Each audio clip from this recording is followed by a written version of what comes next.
নমস্কার সবাইকে, আরও একটা নতুন ভিডিওতে সবাইকে অনেক অনেক স্বাগত। আর আজকে তোমাদের সাথে শেয়ার করব ইস্ট সিকিমের প্রথম দিন আমরা কোথায় কোথায় গিয়েছিলাম, কি কি দেখেছিলাম, আর এই ভিডিওতে রইল সমস্ত তথ্য।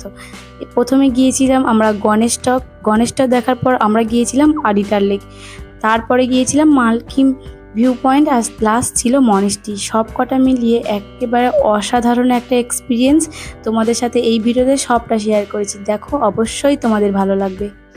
গুড মর্নিং ফ্রেন্ডস, আজকে আমাদের যাত্রা শুরু হচ্ছে লাভা থেকে। আর লাভার ভিউ পয়েন্টটা একবার তোমাদের সাথে শেয়ার করছি। দেখো,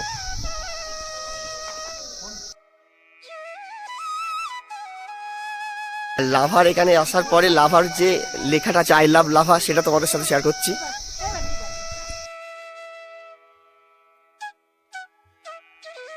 আজকে আমাদের ইস্ট সিকিমের ডে 1। আজকের দিনে আমরা কোন কোন ভিউ পয়েন্ট কভার করলাম সেগুলোই তোমাদের সাথে এই ভিডিওর মাধ্যমে শেয়ার করব।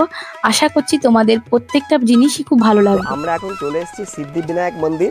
সেই সিদ্ধিবিনায়ক মন্দিরের যে সৌন্দর্য সেটা তোমাদের সাথে শেয়ার করব। আর মৌসুমীর অবস্থা দেখো, মৌসুমীর শরীরটা খারাপ হয়ে গেছে, দুবার বাসে গিয়ে বমি করেছে, তার জন্য মানে ওর অবস্থা একটু টাইট হয়ে গেছে। তো আমরা এখন চলে এসেছি সিদ্ধিবিনায়ক মন্দির। সেই সিদ্ধিবিনায়ক মন্দিরে তোমাদের সাথে শেয়ার করবো এখানকার ভিউ পয়েন্ট, ঠিক আছে? তো ঢোকার মুহূর্তে যেটা আমরা সবার প্রথম লক্ষ্য করি সেটা হচ্ছে এখানকার যে সমুদ্র মন্থন হয়েছিল, যে হিন্দু শাস্ত্রে যে সমুদ্র মন্থন হয়েছিল, সেই সমুদ্র মন্থনের পুরো সৃষ্টিটা এখানটা একটু সুন্দরভাবে তুলে ধরেছে, সেটা তোমাদের সাথে শেয়ার করবো।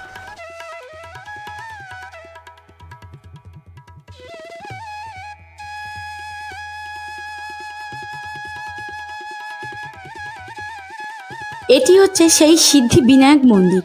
এই সিদ্ধিবিনায়ক মন্দিরের পাশেই রয়েছে আরও একটি হনুমানজির মন্দির। তো চলো মন্দিরের মধ্যে প্রবেশ করা যাক। মন্দিরের মধ্যে প্রবেশ করা মাত্রই তোমরা দেখতে পাবে একটি 12 ফুট উচ্চতা ও 16 হাত বিশিষ্ট একটি বড় গণেশজির মূর্তি।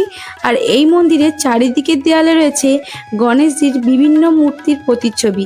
তো সব মিলিয়ে মন্দিরটা অসাধারণ। তো চলো এবার তোমাদেরকে দেখাই সেই 12 ফুট উচ্চতা ও 16 হাত বিশিষ্ট গণেশজির মূর্তিটা কেমন। এক কথায় অপূর্ব সুন্দর।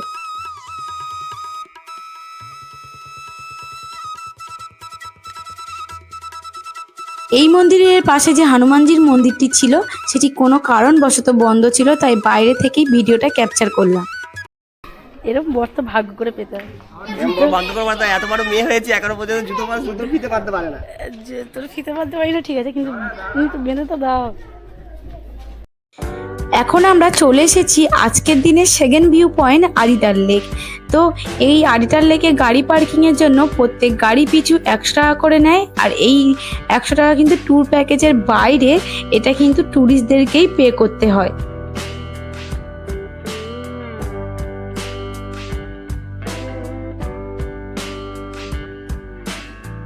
আমরা এখন চলে এসেছি আদিতার লেক।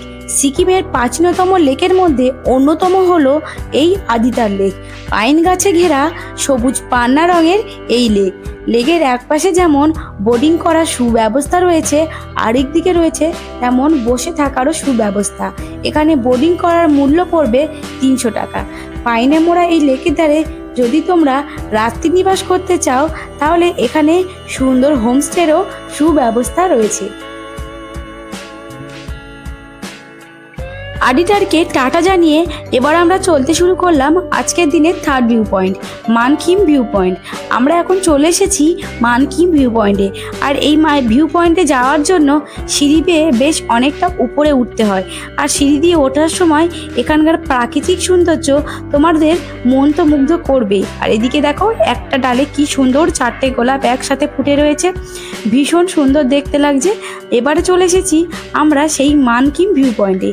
এই মানকিম হলো ইস্ট সিকিমের একটা ছোট্ট গ্রাম, যার নাম অনুসরণ করে এই জায়গাটির নাম হয়েছে মানকিম ভিউ পয়েন্ট। আর এই ভিউ পয়েন্টে আসলে আমার মতো যারা পাহাড় প্রেমীরা রয়েছে তাদেরকে তো বলতেই হবে জাস্ট ওয়াও। আমার তো এই জায়গাটা ভীষণ ভালো লেগেছে। আর এখান থেকে আডিটার লেক ও কাঞ্চনজঙ্ঘা দৃশ্যমান। এখানে থাকবার জন্য হোমস্টেরও খুব সুব্যবস্থা রয়েছে। এখানে থাকা মন্দিরটি অগ্নি মন্দির বা মহাদেবের মন্দির নামে পরিচিত। চলো এইবার তোমাদেরকে দেখাই ঠিক কতটা সুন্দরভাবে আদিতার লেকটা এখান থেকে দৃশ্যমান।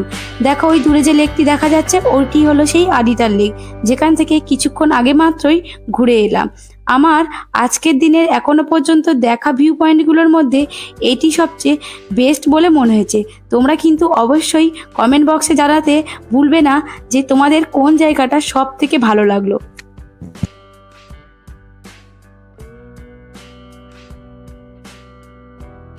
তো ফ্রেন্ডস, আমরা ডে 2তে লাভার থেকে স্টার্ট করেছিলাম, করে করে আমরা এই তিনটে ভিউ পয়েন্ট ঘোরা হয়ে গেছে। আর এখন আমরা কোন ভিউ পয়েন্ট আছি? ওই দেখো, দারুণ।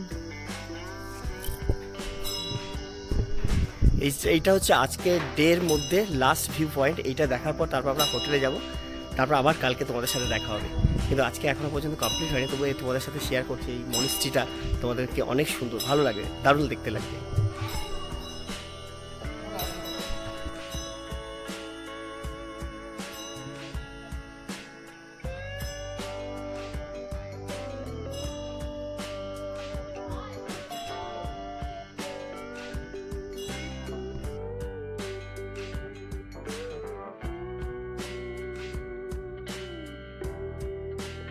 পর আমরা আরিটাতে এসে নাইট স্টে করবো। তো আমাদের এই হোটেলটা দিয়েছে, ঠিক আছে, এই হোটেলটা। তো চলো বন্ধুরা, এই হোটেলের রুমগুলো তোমাদের সাথে শেয়ার করব।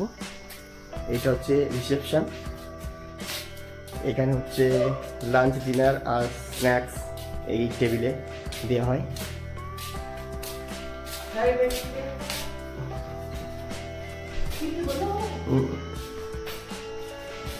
আমাদের পুরো টপ ফ্লোরে দিয়েছে, ঠিক আছে, টপ ফ্লোরে আমাদের রুম দিয়েছে, টপ ফ্লোরে। তো সেই রুমগুলো দেখাবো। এখান থেকে একটা সুন্দর ভিউ পাবে। আমরা 2টোর সময় এসে এখানে পৌঁছেছি, এক একটা দেখতে দেখতে আসার পর। আমাদের এখানে একটা রুম দিয়েছে 301 নম্বর, আর এইটা দিয়েছে 304 নম্বর। এখানে মা আর মাসি থাকছে, আর আমি আর মৌসুমি এই রুমটা। তো এখনো পর্যন্ত ঢোকার পরে এইরকম করে এলোমেলো করে, কারণ জামা কাপড় চেঞ্জ করা হয়েছে ওর জন্য, ড্রেস আর আসার পরে আমরা আগে একটু রেস্ট নিয়ে নিয়েছি। ভীষণ কষ্ট ছিল, যেহেতু আমরা লাভা থেকে ডাইরেক্ট সাইট সিন করেছিলাম, তারপর আমরা হোটেলে এসেছি, ওই জন্য। তো এখানকার সব থেকে একটা ভালো জিনিস তোমাদেরকে শেয়ার করছি, যেটা আমরা এসে প্রথমে ফিল করেছিলাম। এইটা দারুণ দেখতে লাগছে। এখান থেকে পুরো ভিউজটা তোমাদেরকে সাথে শেয়ার করছি, দারুণ দেখতে লাগছে এখান থেকে। তো এই আরিটারে এই হোটেলটা আমরা থাকছি, এখানেও ফুডিং লজিং ইনক্লুড আছে। চলো এবার তোমাদের একটা ছোট্ট করে হোম ট্যুর দিয়ে দিই। দেখো এদিকে একটা বিছানা রয়েছে, আর এদিকে রয়েছে আরও একটা উইন্ডো, যেমন ওদিকটা একটা দেখিয়েছিলাম উইন্ডো, সেরকম এদিকেও একটা উইন্ডো রয়েছে। আর তারপরে এদিকে রয়েছে একটা ড্রেসিং টেবিল, তার পাশে রয়েছে আরও একটা টিভি রাখার জায়গা, মানে মোটামুটি খুব সুন্দর সমস্ত কিছু রয়েছে। আর এদিকে একটা ওই বেডের সাইড টেবিল রয়েছে। আর এই বাথরুমটা তো ঝকঝকে তকতকে পরিষ্কার, গিজারের ব্যবস্থা রয়েছে, মানে তোমরা গরম জলে স্নানও করতে পারবে। আর বাথরুমটা কিন্তু বেশ বড়। আমরা যেহেতু অনেক দুপুর করে এসেছিলাম, তো দুপুরের লাঞ্চটা তোমাদের সাথে শেয়ার করতে পারিনি। রাতের ডিনারে কি করব সেগুলো তোমাদের সঙ্গে শেয়ার করব। এখন আমরা চলে এসেছি রাতে ডিনার করতে। আর সন্ধ্যাবেলা স্ন্যাক্সেরও ব্যবস্থা ছিল, সবজি পকোড়া আর কফি বা চা। আর রাতে আমরা খেয়েছিলাম রুটি, আলু ভাজা আর চিকেন কারি। চিকেন কারিটা কিন্তু অসাধারণ হয়েছিল, চাইলেও হয়তো এরকম চিকেন কারি আর বানাতে পারবো না, ভীষণ টেস্টি ছিল চিকেন কারিটা খেতে। Hello friends, good morning. আরিটারকে আমরা টাটা জানিয়ে আজকের ভিডিওটা আমরা এখানেই শেষ করছি, ঠিক আছে। তো ভিডিওটা যদি ভালো লেগে থাকে তাই লাইক, কমেন্ট, শেয়ার আর সাবস্ক্রাইব করতে ভুলবেন না কিন্তু।